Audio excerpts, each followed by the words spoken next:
is finally here at my house with his lawnmower. Because of all the talking we did about sharpening lawnmower blades on one of our Let Jaime Talk episodes, he just can't wait until he could get his blade sharpened. So we're gonna do a little bit of maintenance right here. We're gonna use the electric battery-powered hoist right here. That's really awesome.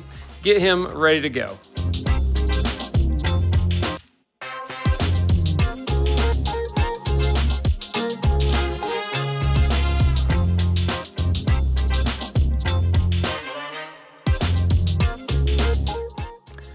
I gotta say, I'm actually a little bit jealous of his mower, so I'm gonna have to deal with that while we're working on it.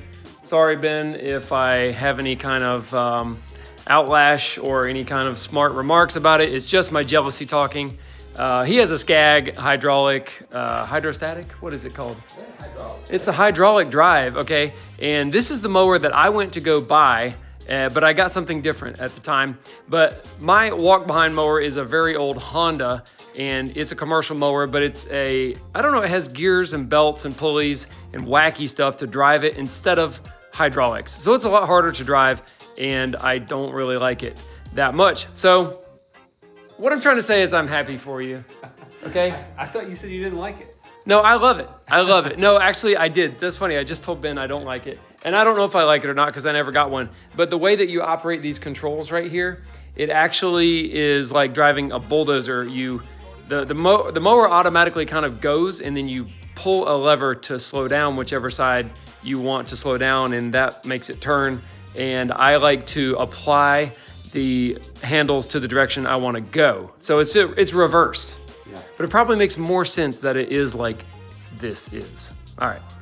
Yeah. No. Well, I was trying to ask Ben some questions, but he said it's called Let Jaime Talk.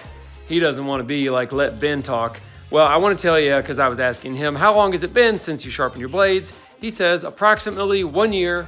They were new blades a year ago. So let's find out what 1 year of mowing in a pretty nice yard will do to a blade, cutting grass only with no rocks and stuff, probably. So let's get it hooked up on the hoist right here and get a look at it.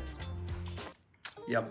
I'm gonna use this battery-powered lift. It's a CM brand, and I can't remember what that stands for. It uses a Milwaukee battery up in the lift, and I haven't charged it yet, and I've had it for months and months. It's a little bit noisy while it's running, but you get the point here.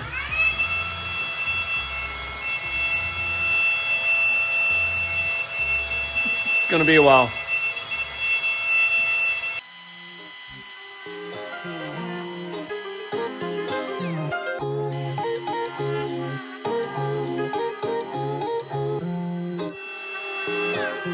If you're wondering why I didn't clean the shop up to shoot this video, I didn't have time, actually, is the real answer. But all this stuff on the floor right here is the tools and junk that is normally in my work truck, my blue Chevy work truck. I just sold it because of small frustrations. And you know, we talked a lot about small frustrations when it comes to sharpening blades and stuff. And so the way I do it, I think, is relatively frustration-free.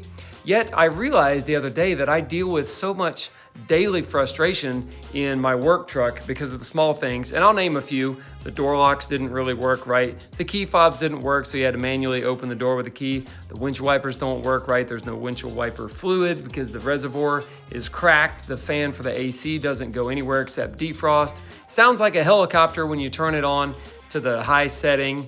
Some other things, all the plastic parts are breaking, like the glove box handle broke off. The door handle on the driver's side snapped off. I had to rip the door card panel on the passenger side off the other day because the handle got stuck and it wouldn't open from the inside or the outside. The buttons for the four-wheel drive and the two-wheel drive thing, when I pushed them, my finger went right through the plastic. The dashboard is coming loose and rattling and shaking everywhere I go. There's a few more things, but I'll stop there. And I realized all these micro frustrations were putting me in a bad mood every time I drive somewhere, which is every day, right? Going to work and coming back. And I gotta mention that that's a 3-door truck, okay? So it only has one door on the driver's side, and I'll be done soon, I promise. It's just a little rant. It's for me, it's not for you. It's for me just to get over it. So I was tired of having a 3-door truck because I need to get stuff out of the back seat, and it's really difficult. And you can imagine with all of this in the back seat, and you wouldn't believe how this stuff tangles itself it somehow tangles itself unbelievably. Like if you have Sawzall blades and battery chargers with cords and cables and ropes and jumper cables and some channel locks, and you put those together very neatly, in about 5 minutes, if you look away and come back, they'll all be tangled. There's a bird going in your car right now, by the way, Ben. You better look. Dude. Oh, it's looking at the mirror. Oh. Dude, that thing is gonna attack your, look at it. Oh, it's mad. Oh, is your window up? Yeah.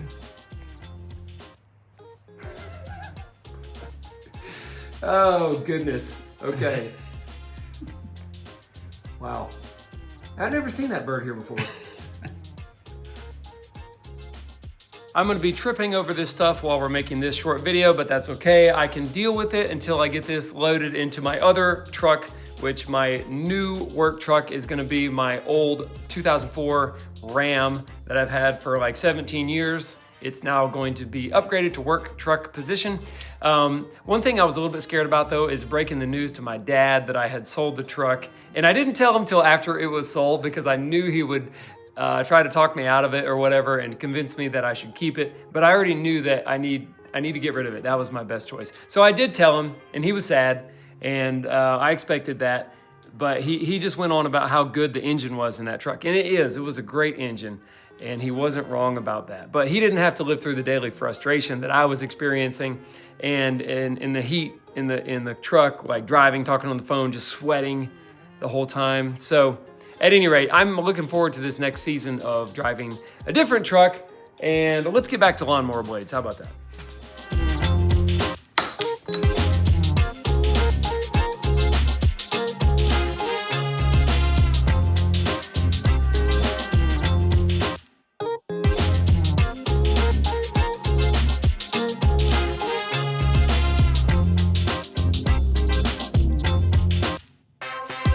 I'm getting my first look under the deck here to check out the blades, and while they don't look terrible, like he hasn't run over any giant rocks or anything, they are definitely dull. I'm sure they cut fine for just cutting your average yard once a week, but if you put this thing in deep grass, I bet it would bog down. It makes a huge difference having sharp blades. There's a bunch of grass stuck under here too, and that's pretty average. Having a lot of grass stuck under your deck though will actually reduce the performance of how well the blades can create a wind, if you will, that will shoot the grass out the port on the side where it's meant to shoot out. And so getting it cleaned out will improve the airflow and make it mow better. Let's find the tools we need. I think I know where it is. I have a pneumatic impact wrench right here. Here we go. We talked about this one a little bit. It's a FlexZilla Pro. It's like a compact, lightweight gun, and I really love it. So we're gonna hook it up to the air compressor and get these blades off of here. I'm gonna be using the air wrench, but this is my 15/16 wrench I used for years to take the blades off my other machine, and I will grab a block of wood, maybe something like this, and spin the blade until it can't move anymore by holding a block of wood, and then get the wrench on there and try to do this, right? And just kind of pinch the blade with a block of wood. Oh, I actually got it. Okay, but that was a struggle. That was not easy. And especially when you're putting the blades back on and they're sharp, you don't want to be doing that struggle in reverse because you got a really high risk of cutting yourself. And so anyway, I gave up on that a couple years ago and switched. Now, we use impact drills at work. We just call them an impact, and this is one of them. This is not what you want to use to take a lawnmower blade off because it's there. Whoa, lights just came on. It's not really designed to handle like larger nuts and bolts that size. They do make some that are battery powered that do have the 1/2-inch drive chuck on it, and I used to have one, but I gave it away to a buddy of mine, and I was hoping to get a new Milwaukee one, but I didn't. Anyway, this is what you need really to do it without damaging your tools. And it really makes light work of it. It's not easy to get these on here, I will tell you that though. There we go. All right.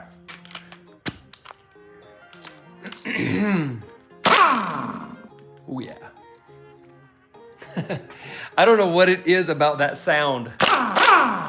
It sounds like a NASCAR race, of course, and a pit crew. My kids love these things, not because they like working on stuff, but because they like revving it up. I I mean, who wouldn't? I do. I could spend the next 5 minutes doing this and be perfectly happy. I do like that this one has 3 different settings for speed or torque. I don't know what it is, but if you're trying to be easy on something, you can set it on this low setting and it won't totally destroy whatever you're working on. Zip this one off.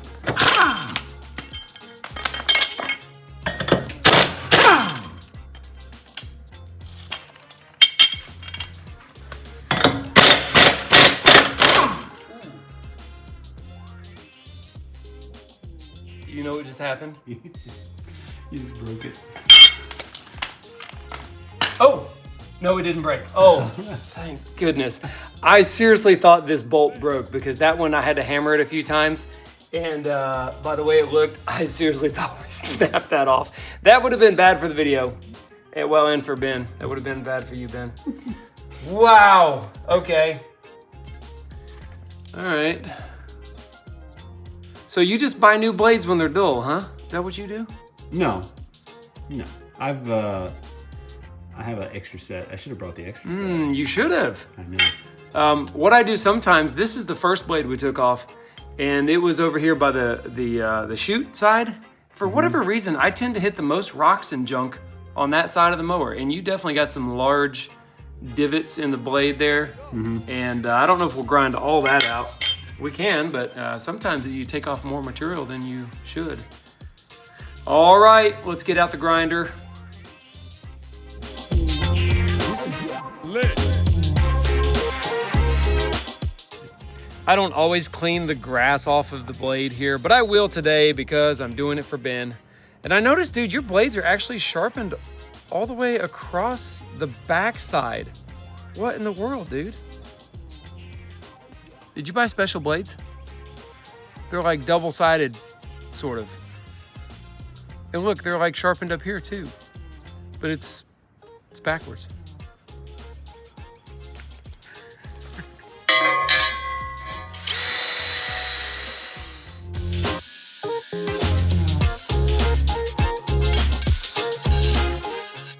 We're gonna have to take a lot of material off of these to really get them sharpened, to get the divots and dings out. And one thing that I'm always thinking about is how can I do it without getting the metal too hot?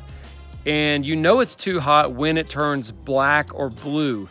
Right at the edge where you usually burn the metal, we'll call it, and it makes it lose its temper, which it loses its hardness or its strength. It's right there on the cutting edge where you need it to have the most strength. So I always try to make sure that I don't get them too hot. What I'll do sometimes is I'll do a little pre-grind on both sides, and then I'll set that blade aside. Now grab the next one. This one's cooling while I'm doing the other two, and then I'll just kind of rotate them out, and that will help them to cool down and not get overheated and lose their temper.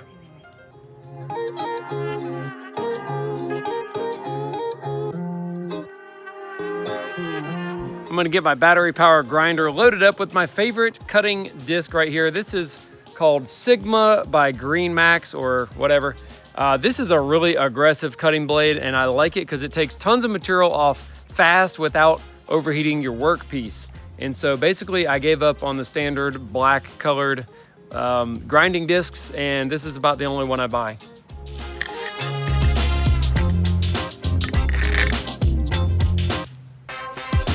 I always wear ear protection and eye protection. I gotta say, this is my favorite little earplug, the 3M one, and I've tried lots of off-brand ones, and there's always something about them I hate. The only thing I hate about these is I hadn't figured out a way to buy them in bulk for less than they cost at the store, which is like $4 a pair. And that might sound like a lot, but I don't want to lose my hearing. So these are really comfortable, and the little string thing is nice and rubbery and stretchy. I like them. I'm gonna get started grinding here. I grind in both directions, this way and the sparks will shoot down, and then I'll turn around and grind this way and sparks will shoot that way. I don't like to do it inside because I have so much other stuff that I don't want metal shavings on. It's better to do it outside.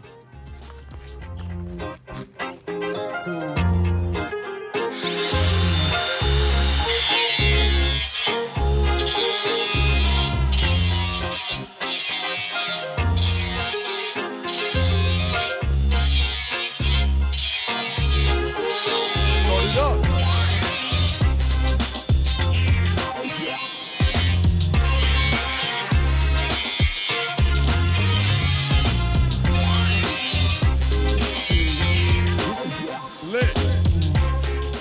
This is definitely not sharp yet, but I am gonna give it a rest like I was talking about to not overheat it. You can see I'm keeping the approximate factory bevel. Don't be tempted to cheat and steepen the angle. You might get the edge sharpened faster, but you'll change the angle, which changes the cutting characteristic of the blade, and that's bad. So just try to keep the factory angle the best you can.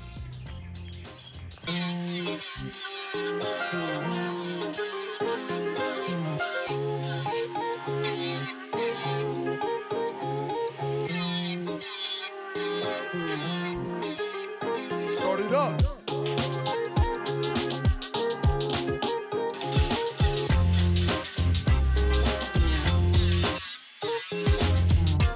I actually like to put my body and my arms and my shoulders in a position that makes it really easy to maintain that factory angle once I've matched the tool to the workpiece here. So once I find it, I'm just moving back and forth, really holding my arms still almost and just rotating my body so that I can hold that same angle. It's really not very hard.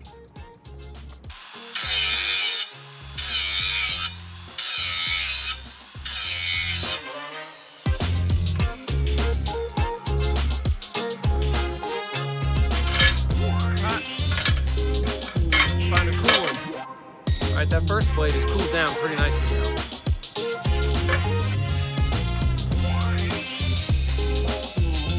This is lit.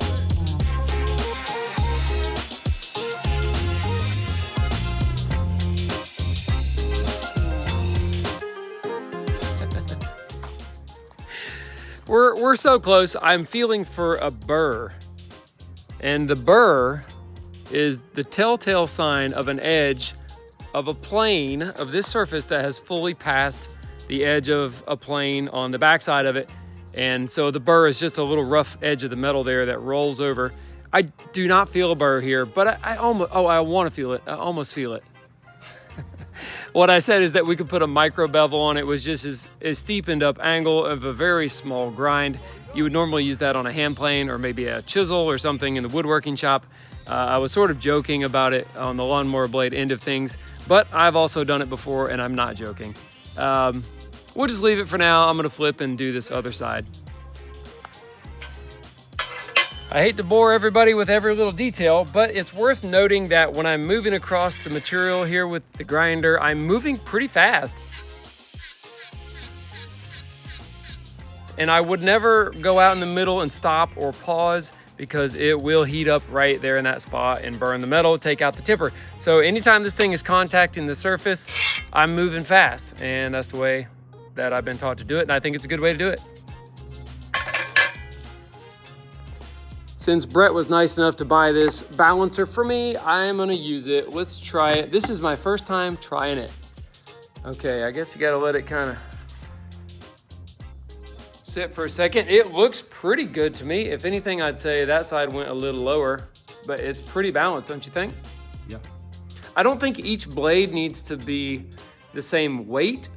If I ground more off of one blade because it was way more dull, I don't think that matters. But what matters is that this thing sits flat. If it was like sitting like this, that means this end is heavy and I need to take more material off this end. Even if I've already made it sharp, that doesn't matter. I need to take more material off to reduce the weight of that end so that when it spins, it's not wobbling and putting forces on your spindle that will wear out your machine faster.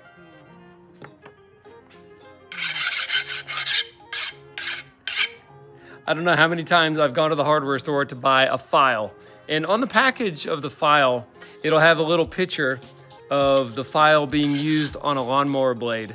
And that is the most ridiculous thing I have ever tried, is to actually sharpen a lawnmower blade with a file and take off enough metal, enough material to get one sharp. I don't know how you could possibly do it. It would take months for me to file off the amount of material that I just took off this blade with a handheld file. Maybe somebody can do it, but that somebody's not me.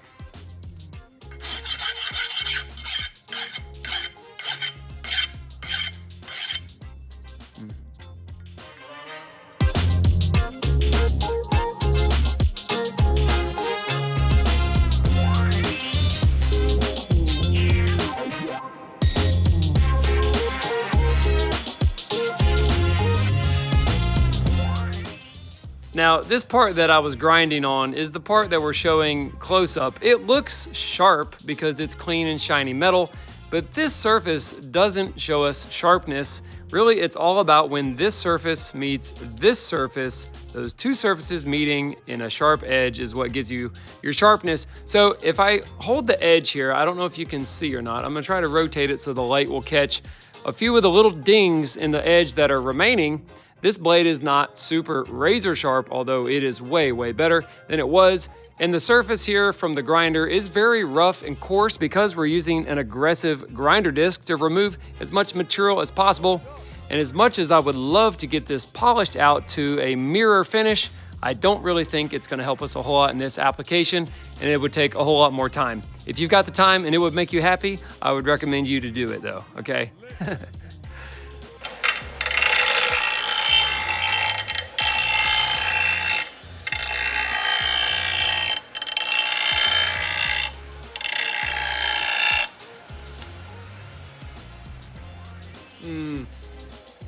Not great.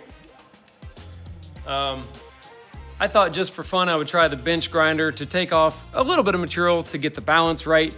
But what I'm finding is that I can't see the angle that I'm grinding it on very easily, and I don't have a very good bench grinder. It's not very powerful, so I can't set the grinding disc on this whole surface to grind the whole thing at once. It would just stall the machine out. So I was just kind of hitting the edge a little bit, and I can feel the burr now because I was just grinding on the edge, just like I said not to do. All right, Ben, you are on scraping duty. I'm gonna let you use my homemade little putty knife. I think this is a good scraping tool. There you go, have fun. That's nice, thank you.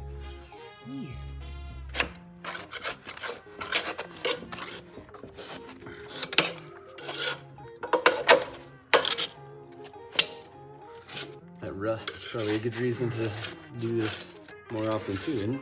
Yeah, probably. Oh, maybe that's just orange. That's orange. Looks like it's rust. orange paint. Yeah, it looked like rust. That's quite a bit there. Oh, I got some paint. Yeah. Oh yeah, you're gonna have to repaint the bottom side of your deck here, I my know man. it. I know it. You Get help some with of that? Skag paint. You got Skag orange paint? No, I got Dodge blue paint. That'll work. We can do that.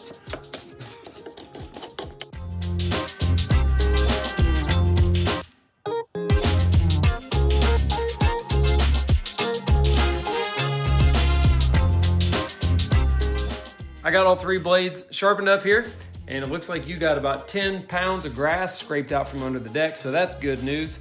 I think we can put it back together, and you know we have to test this, right? Yeah. Like on my yard. Oh, Yeah, like before you leave, you go home. gotta mow the field. Yeah, I did get a good burr on this one. Probably can't see it on the camera, but it's there.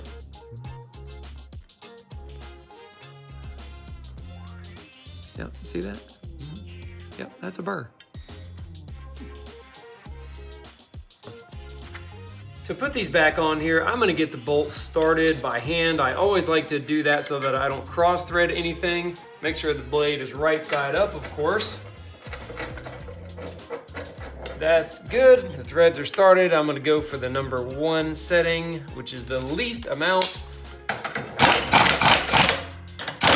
then I'll put it on 2, man. That sounded pretty serious.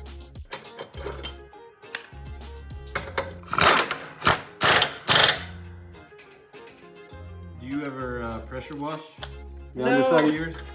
I never have. It's probably a great idea because, you know, there's a lot of grass still stuck under there. Maybe if you're really serious about getting it cleaned, that would help. I bet it would be a terrible job though, because it would just spray back all over you, like with the nasty grass water. Ugh. This machine has one blade that's out in front, right? And the other 2 blades are set back. That is so that they're staggered in a way that there's a tiny bit of overlap between the 2 blades, but they could never intersect each other, right? They could never collide.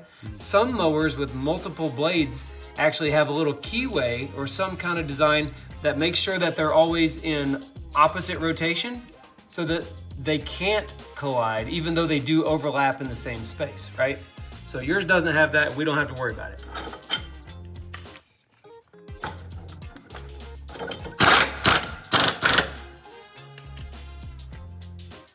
Have you ever wondered what would happen if you didn't tighten the bolt enough and the blade came off? Have you ever wondered? Yeah. Okay, well I have too. And you would think if the bolt comes off, the blade would just go flying out of there and chop your foot off, right? But actually, it's nothing exciting. If the nut comes loose, the blade just spins on the shaft and doesn't cut grass. And then eventually maybe the nut will fall out and the blade will straight up drop off of there and you'll have to go looking for it. So I think it's a pretty safe thing to say that if you under tighten, there's no risk other than losing your blade and your bolt. But if you over tighten, it could break the bolt and damage your machine. So you should just tighten it just right, whatever that is.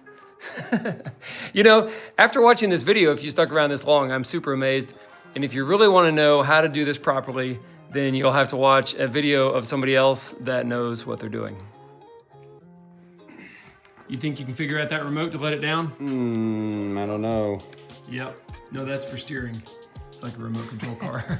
Actually, I don't know what the red thing does. Turn it on. I guess that's maybe an emergency stop, maybe, button. Huh.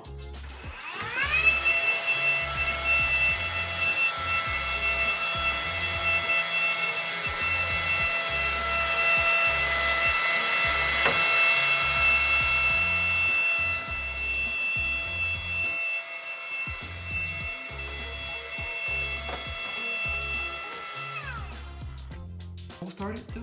Yeah.